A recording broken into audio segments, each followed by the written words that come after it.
family's been in Texas for 5 generations. I'm a 4th generation. My son is a 5th-generation Texan, so we've been out here in the West Texas area for, well, since the turn of the 20th century. So we've been messing with groundwater for, well, a little bit less than 100 years, at least out here in this area.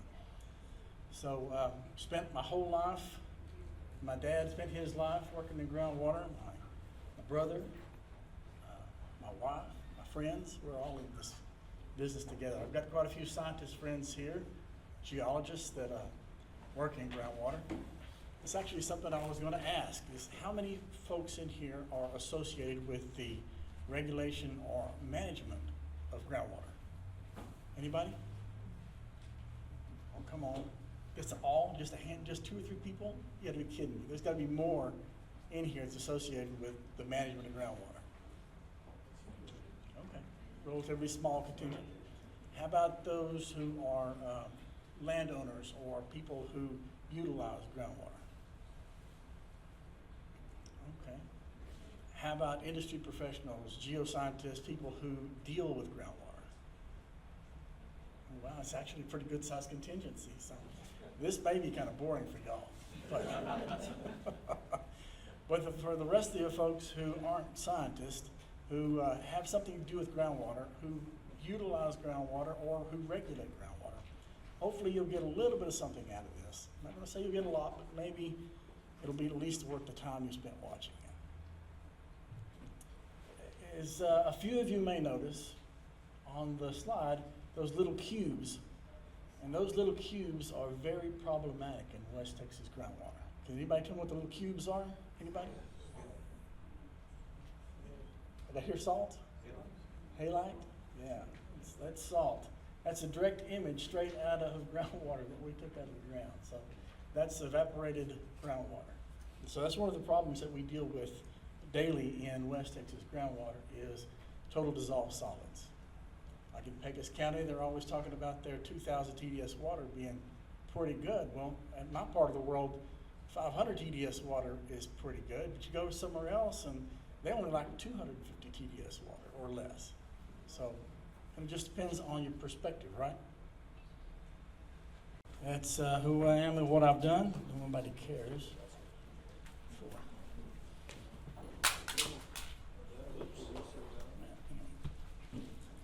So who's familiar with this? This is the hydrogeologic cycle. You familiar with that? At least the scientists, a lot of folks are familiar with it. So this is how we get water from the ocean onto the land and back again. The ocean is really the source of all of our water. It's just a matter of how it gets to the land and the surface and through infiltration and back into our aquifers, to our lakes, rivers, and then back to the ocean again. It's just a big cycle, over and over and over and over again. Ha, there we go. So what I'm most familiar with, I'm not really a surface water guy, I'm more of a groundwater guy. That's where I have most of my experience. And the way we start off the idea of groundwater, we all know water as we see it and drink it, right? But you can't see groundwater. It's an elusive creature. You just can't tell what it is. You can't tell where it's going to be. You just got to look for it. And one of the ways of understanding groundwater is how or where you find it. So groundwater is separated into 2 different types of aquifer systems. You've got confined aquifers and you've got unconfined aquifers.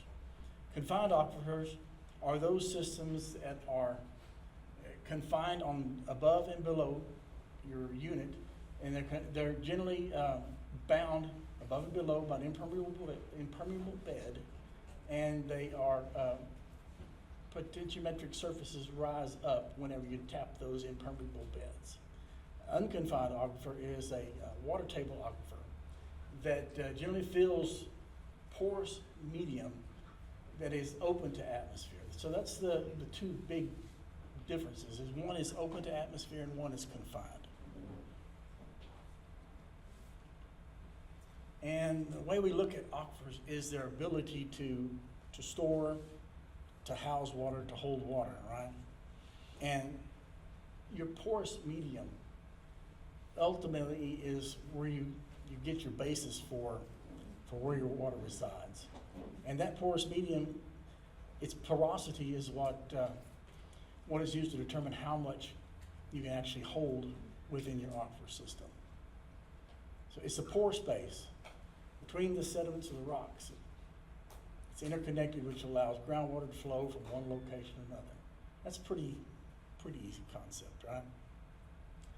And so you have to actually get the water out of that pore space to use it, right?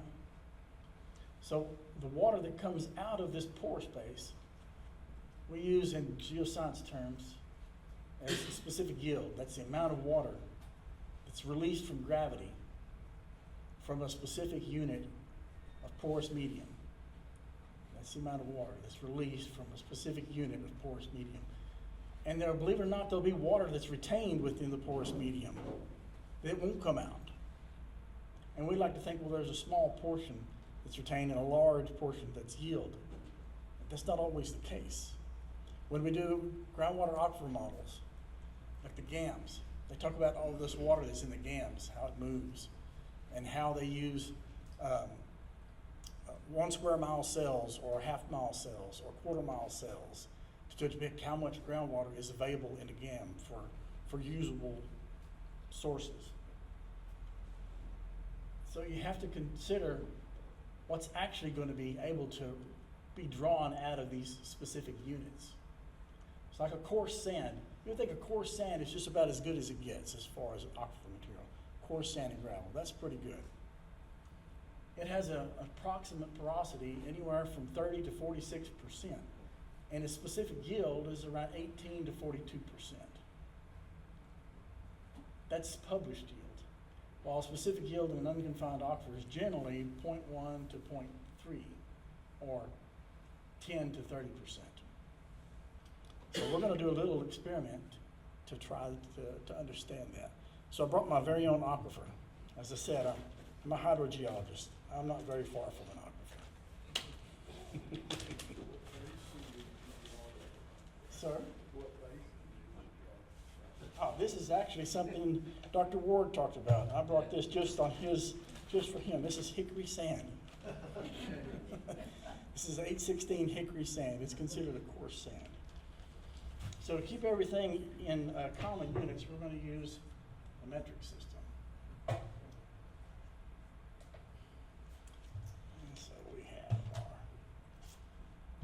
our high-tech graduated cylinder. There's 370 milliliter mark, 370 grams of water, and 370 cubic centimeters. So everything is equal, right? So 1 gram of water is 1 milliliter. That's the way it works out. So we are going to first put our aquifer, 370 grams of aquifer, or I should say 370 cubic centimeters of aquifer.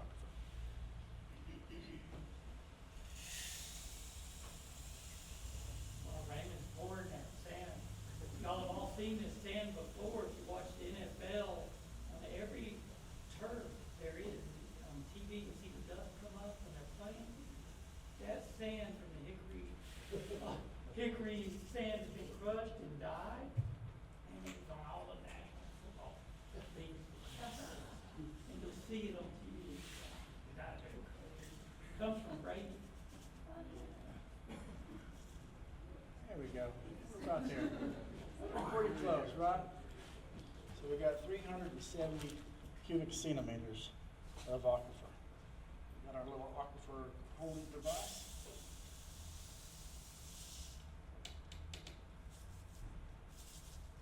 Okay.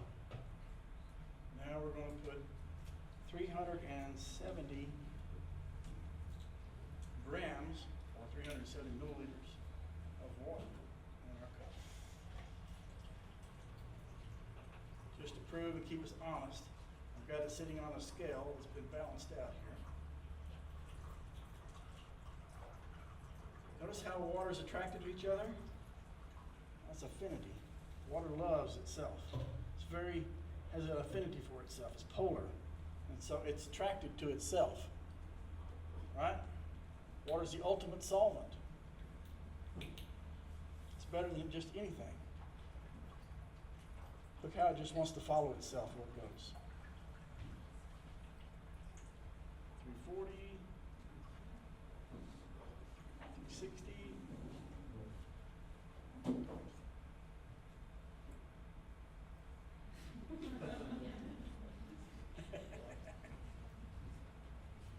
There, 370.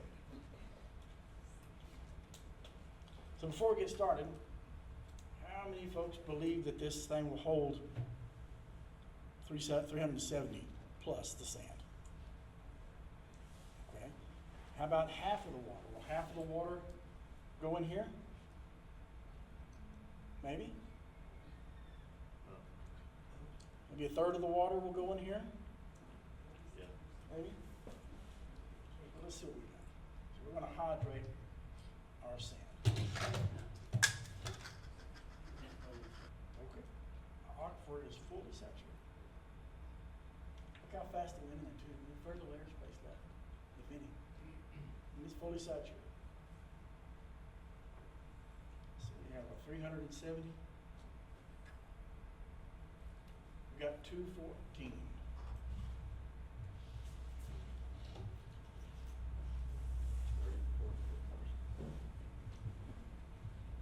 Okay, that's 156 milliliters that went into the sand out of 370.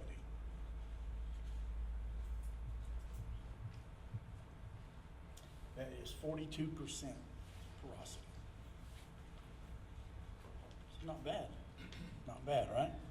So let's set this aside and let it sit for a little bit. There we go.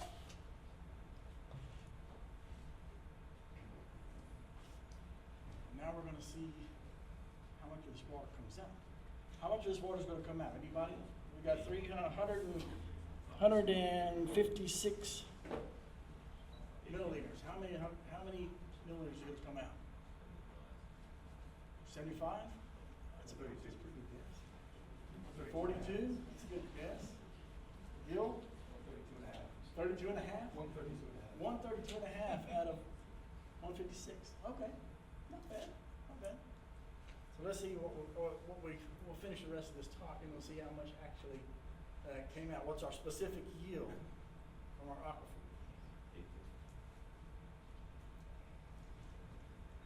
Oh, stay in the cup. Stay in the cup. This tape is really sticky. Okay. Now let our aquifer drain. And on with our presentation. So specific yield is the amount of water released under the influence of gravity, right? For proportion retained and for the proportion retained in the aquifer matrix. So that's what we're looking at now. How much is yielding? How much is retained in the aquifer? In other words, how much you're actually going to be able to produce out of this aquifer. Next parameter is your storage coefficient. And this is the most elusive component of hydrogeology. I bet you every groundwater scientist in here has struggled with storage coefficient, trying to come up with the actual value. And at the end of the day, you almost always fall back on the published value and just say, okay, that'll work, that's good enough, let's move on. But storage coefficient, is two terms. Specific yield is for unconfined aquifers, and storativity is generally reserved for confined aquifers. Specific yield is how much water is released per unit head of gravity, per aquifer material, and storativity is the volume of water that's released from a confined aquifer, the saturated medium of the confined aquifer, per decline in hydraulic head. And sometimes that's just literally the expansion of water, right? Sometimes it's better than. For instance, your unconfined aquifers, a lot of times will have a storage value of 0.1 to 0.3. So that's like, if you're talking percentage-wise, that's like the 10% to 30%. Semi-confined, those are aquifers that have some portion of it is confined while other portions of it is open to atmosphere. they'll have a storage coefficient value of 0.1 to 0.001. And confined aquifers will have 0.001 to 0.0001, 10 to the minus 5. That's a pretty tight aquifer. That doesn't yield much per unit head of decline. So our next really important term, really the biggest term that we use is hydraulic conductivity in aquifer work, because it also relates to transmissivity. And these are all funny terms that we use for our understanding of how water moves from one place to another, how much is in position, how much can be used by the world that we live in, how much is retained, how much is there for the environment to work with. So hydraulic conductivity is the rate in which a cubic foot of geologic material will transmit a liquid under a hydraulic gradient. A hydraulic gradient is high head to low head. In other words, how much energy it takes water to move through a porous medium. And there it is. This is an example or a model of a hydraulic cell or an aquifer cell, where the hydraulic conductivity is 1 cube of an aquifer material, whereas transmissivity is a prism of the entire aquifer thickness. So hydraulic conductivity is a cube, transmissivity is a prism, which is hydraulic conductivity multiplied by the aquifer thickness. So transmissivity is the rate in which a geologic material will transmit water through a prism, that's that. It extends to the entire thickness of the saturated material. And a hydraulic gradient is the change in head per unit distance given in a specific direction. In other words, H to H naught, or consider delta H in some, and I is actually equal to delta H, or is equal to the difference between H and H naught. And as James was talking about earlier, Henry Darcy came up with this equation to move what he was moving, which was waste products. But we use it now as the basis of understanding of how groundwater moves. Q is equal to KIA. So Q is in discharge, and all these units are in uniform measurements, either feet or gallons per day or meters per day. So Q, discharge, is proportionate to the hydraulic conductivity times the difference in head multiplied by the cross-sectional area of flow. And the cross-sectional area of flow is very important. For most models, cross-sectional area of flow is what they consider areally extensive. In other words, it's large, across a large area, not a very small area. Another fancy term that causes lots of problems is homogeneity and isotropy.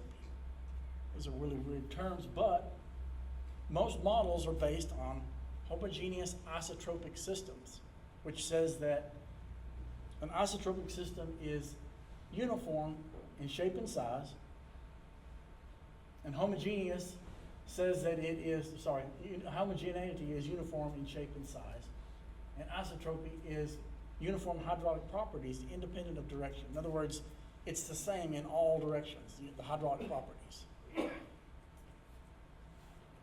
Heterogeneous systems are non-uniform shape and size, and anisotropic systems are non-uniform hydraulic properties dependent on direction. Most real-world aquifers are heterogeneous anisotropic. Most models are modeled on homogeneous isotropic settings. So there's a discontinuity between actuality and what can be modeled. Some models try to attempt to reach out there, but they still fall short of reaching true heterogeneous anisotropic models. But as once I was told, that all things are homogeneous isotropic at a certain altitude. Right, Ron? Yeah. Oops. So this brings us to groundwater movement. So the ability to move fluid through the subsurface. In our minds, we think of groundwater as an ocean of water, right? How many people have heard, well, there's an ocean of water down there? You've had to have heard it, right? at least once. Or there's a river of groundwater. There's a river right over here. My granddaddy told me there's a river that runs through here. How many's heard that, right? Grandpa said if I drilled that well, that's where the river is. I've heard that ever since I was a little kid. Well, the concept is really not that valid because oceans and rivers move in feet per second. Groundwater moves in feet per day. There's a big difference in how much water moves feet per second versus feet per day. So you may have what was historically a river system that's buried, and there's water within the river system, but it's not necessarily a river of water that's just moving like a river. You have porous medium that moves the water, and the porous medium is where the water is found, and it's the size of the porous medium, the porosity of the porous medium, and the hydraulic conductivity of that specific medium that allows you to move water through it. And so how tight or how loose or how much porosity or how much effective porosity is what determines how much is going to yield from your wells that you put in. So let's look at our little model before we move on. She's pretty much dry. She's not leaking anymore. Now if I can shake it, it'll leak, but that's not under the force of gravity. That's under the force of inertia. There's a difference.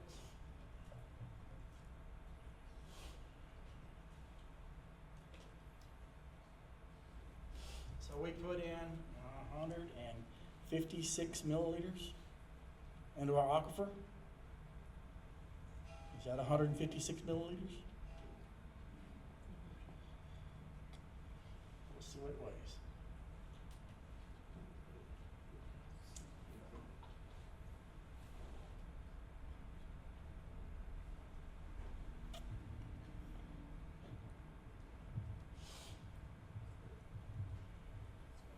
.48 milliliters. 48 milliliters. That's how much it is. 48 grams, sorry, 48 milliliters, same thing. So we had 370, right?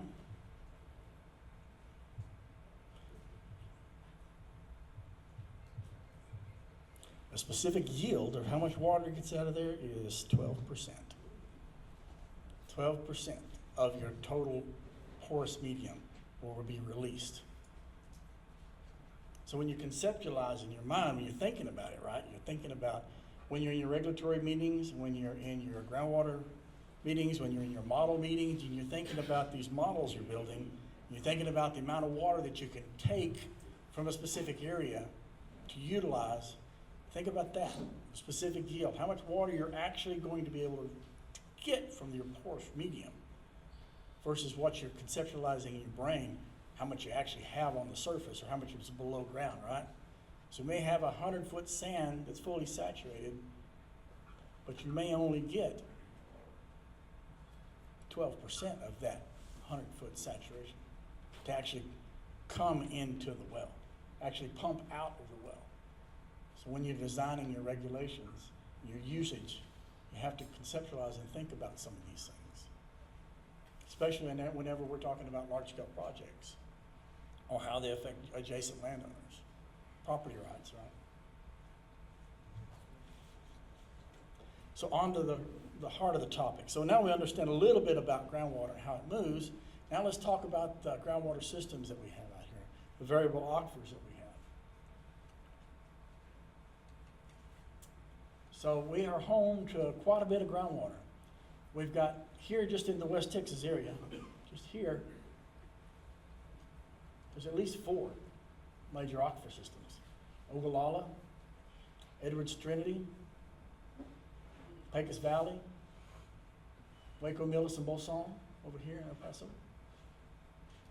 And here where we are right now in the Trans-Pecos, Pecos Valley is a big portion of your groundwater as well as the Edwards-Trinity. These 2 units make up a lot of your groundwater for your shallow freshwater.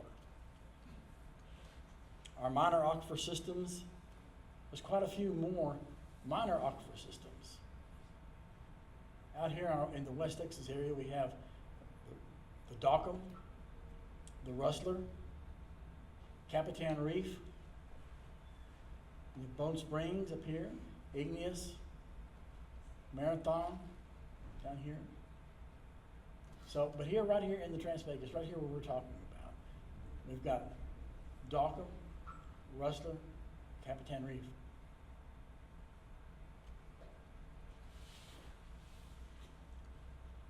So starting from the Permian coming upwards, up sequence, let's talk about the Capitan Reef Aquifer. It's basically a reef setting that surrounds the Delaware Basin. Some places it's buried 3,000 feet. Some places it's on the actual surface. You can actually see Guadalupe Mountains are the aquifer on the surface, the Capitan Reef right there on the surface. And you can see the Capitan Reef here in the Glass Mountains, as well as out here in the Apaches. But some of it's subsurface. It's like 700 feet below ground here in the Salt Flat Basin. It's 3,000 feet below ground here. It's just below the surface here. It's 2,000 feet here. So basically, it works its way through faulting down into the subsurface and then back out again, uplift. And the system has a lot of water in it, a lot of pressure. It provides a lot of the base pressure for the shallower systems that we see today. So you kind of like a shallow river system where you have base flow versus surface flow. This system provides a lot of the base pressure for our aquifer systems. That's why I was asking earlier about if they had looked up the reef, because this reef provides quite a bit of pressure for the system. Glass Mountains provide some inflow to it. These mountains provide inflow. The Guadalupe Mountains provide inflow to the reef. The Apaches provide inflow. There's a section through here called the Ronceville Syncline that help assist move water into Pecos County and then on down to the Pecos River. There's several groundwater scientists and I that worked on this area. We call this the Ronceville Express because of the way it moves water. It's an anticline, syncline sequence through there. And we say that syncline acts like an expressway to move water out of the western arm of the Capitan on into Pecos County. You can see that in some of the subsurface information. The Rustler Aquifer, it down dips into Pecos County. From outcropping in Culberson County, down dipping into Pecos County. The Rustler sits above the Salado. And one of the big problems with the Rustler is that it ends up being dissolution of the Salado from below, from upwelling of the Capitan Reef, fluids from the Capitan Reef, even here and here, upwell and dissolve the Salado and create collapse features, which end up collapsing some of these units. That's what ended up creating some of the near surface aquifers we have now, is the dissolution of the Salado and the collapse of the upper formations down. The next one up sequence is the Dawcom Aquifer, which is a Triassic age aquifer. It's separated into Cooper Canyon, the Trujillo, the Tecovas, which is right here, and the Santa Rosa Sandstone, which is here.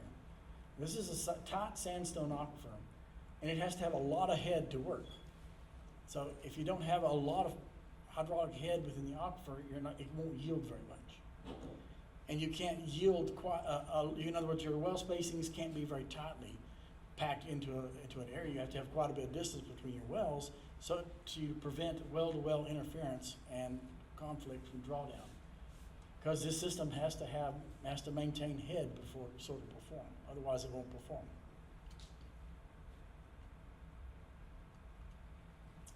There's a lot of discussion about the Edwards-Trinity. I don't want to go too far into that.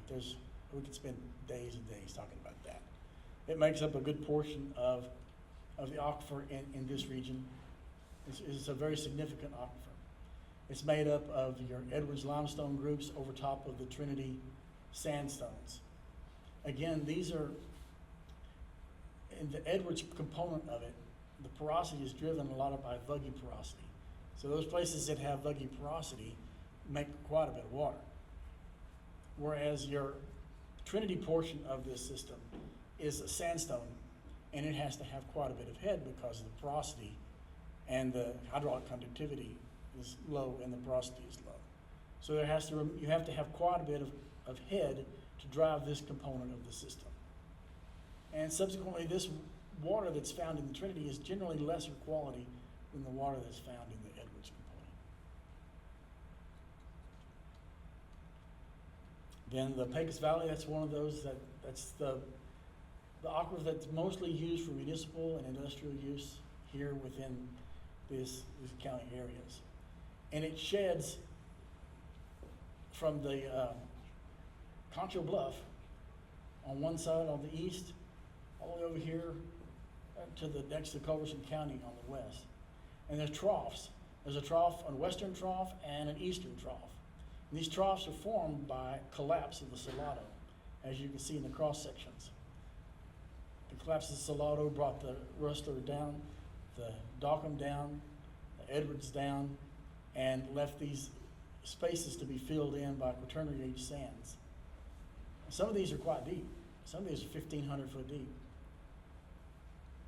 For instance, this cross-section line here is this line. It's just outside of Wink. Yeah. This is on the southern side of Winkler County. Whereas you have this long cross-section where you have the two troughs. It's a Monument Trough and then the Pecos Trough. This system is predominantly made up of sand and gravel. There's some volcanics in there. There's debris flows in there. There's large gravel. In this system, it has enough hydraulic conductivity that you can operate with less head. But there's quite a bit of head even in these systems here, so you can yield quite a bit of groundwater. Unfortunately, the fact that it's a collapse feature means that it's exposed on the fringes to low quality water, which helps drive the salinity of these systems. You have Salado that sits right next to your water producing interval. So it's what drives the salinity lower, or drives the salinity higher, water quality lower within these regions is because there's exposure on the flanks to lower quality water.